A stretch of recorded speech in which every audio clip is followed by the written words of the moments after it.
Да. Уже Головеченко, конечно. Сейчас. Ипподромына келдик.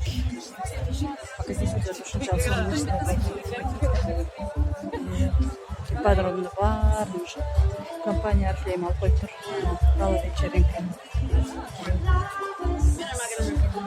Уважаемые дамы и господа, подходите на нашу просмотровую площадку, как раз начинается поп-площадка.